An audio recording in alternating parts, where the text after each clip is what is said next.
Hey, welcome back. Today, we're talking about something that's fundamentally changing what AI can actually do: AI agents. You've probably used ChatGPT or another AI chatbot. You type a question, it gives you an answer. That's useful, but AI agents are a completely different story. Agents don't just answer, they go out and do things. They plan, they take action, and they figure out what to do next all on their own.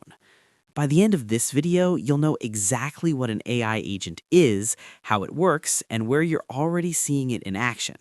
Let's go. Think about how you use most AI tools today. You type a question, "What's the capital of France?" Or "Write me an email apologizing for being late," and the AI gives you an answer. Done. That's it. One question, one response. The AI doesn't do anything beyond that. It doesn't browse the web for you. It doesn't schedule a meeting. It doesn't run your code. It just answers. And that's genuinely useful. But here's the question that changes everything. What if the AI didn't just talk? What if it could actually do things for you? That's exactly what AI agents are built for. An AI agent is a system that perceives its environment, makes decisions, and takes actions autonomously to achieve a specific goal. Let's break that into 3 words. First, perceives. The agent looks around and gathers information. It reads a web page, checks your inbox, scans a database. Second, decides. It uses reasoning to figure out the best next move, like a chess player thinking 2 steps ahead. Third, acts. And this is the crucial part. It actually does something. It sends an email, books a slot, writes and runs code, fills out a form, whatever it takes to get the job done. That trio, perceive, decide, act, is what makes an AI agent fundamentally different from a regular chatbot. What's actually inside an AI agent? There are 4 key components every agent has. Number 1, perception. Just like how your senses cake in the world, the agent gathers information from websites, emails, documents, or databases. Number 2, reasoning. This is the brain. It uses a large language model, like the one powering ChatGPT, to think through the problem and plan what to do next. Number 3, tools and actions. This is the biggest separator from regular chatbots. An agent can use tools, search Google, write and run code, send an email, call an API. It can actually do things. Number 4, memory. The agent remembers what it's already done in a task. Without memory, it'd forget its goal after every single step. These 4 things together, perceive, reason, act, remember, allow an agent to handle long, complex, multi-step tasks that no simple chatbot could manage. Here's one of the most important things to understand about AI agents. They don't just act once and stop. They work in a continuous loop. Step 1, observe.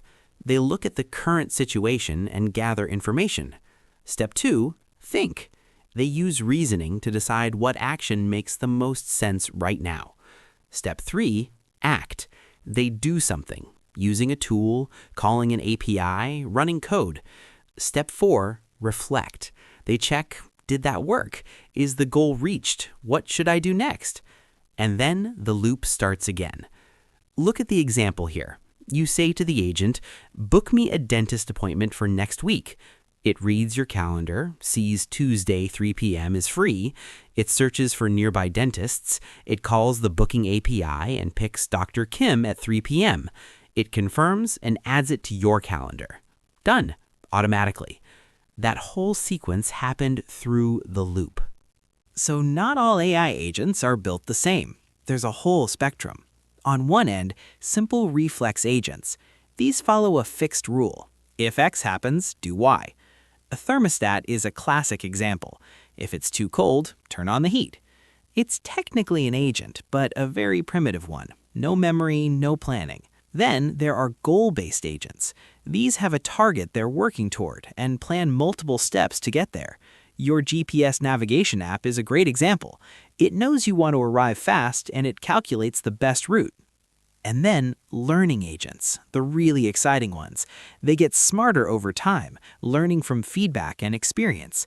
Netflix is a good example. The more you watch, the better it gets at predicting what you'll love next. Here's the key point. Modern AI agents, the ones you'll see in tools like AutoGPT, Cursor, or Devin, combine all three. They react, they plan, and they learn. So is anyone actually using AI agents today? Absolutely. They're already here.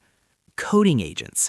Tools like Cursor or GitHub Copilot Workspace can take a one-line instruction, write the code, run the tests, see what broke, fix it, and repeat until it works.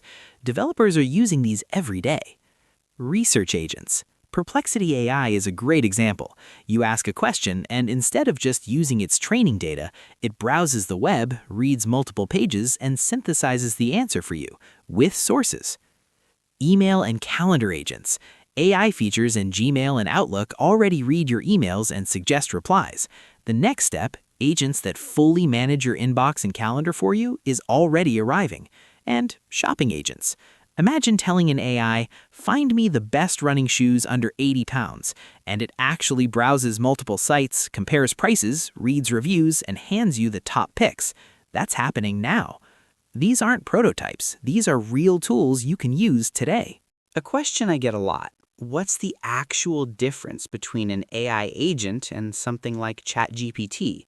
Memory. A chatbot forgets everything the moment the conversation ends. An AI agent can remember across a long, complex task. Actions. A chatbot only talks. An AI agent uses tools and does things. Goals. A chatbot handles one question at a time. An agent can pursue a multi-step goal that might take many minutes or even hours. Autonomy. With a chatbot, you prompt it at every step. An agent goes off and figures out the next steps on its own. Examples. ChatGPT and Gemini are chatbots. AutoGPT, Cursor, and Devin are agents. Think of it this way. A chatbot is like a really smart encyclopedia. It knows a lot and will tell you anything. An AI agent is like a capable assistant who can actually go out and get the work done. So where is all of this heading? The next big wave is multi-agent systems. Right now, most agents work alone, but the future is teams of agents. One does research, another writes, another fact-checks and edits, all coordinating automatically, like hiring an entire AI team at once. Then there's the agentic workplace.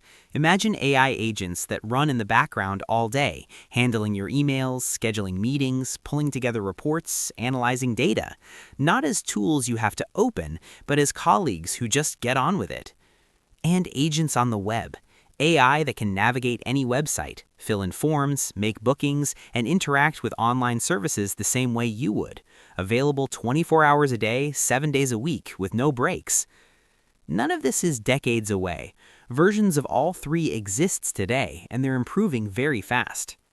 All right, let's wrap up. 1. An AI agent perceives, decides, and acts on its own. It's not just answering questions, it's doing things in the real world. 2. It works in a loop. Observe, think, act, reflect. This cycle is what allows it to handle tasks with many steps. 3. Agents have memory and tools that regular chatbots don't. That's the core of what makes them so much more capable. 4. You're already seeing these in real products: coding agents, research agents, email agents, and the pace of development is accelerating fast. AI agents are the next big step in how we use artificial intelligence, not just as something to talk to, but as something that actively works alongside us.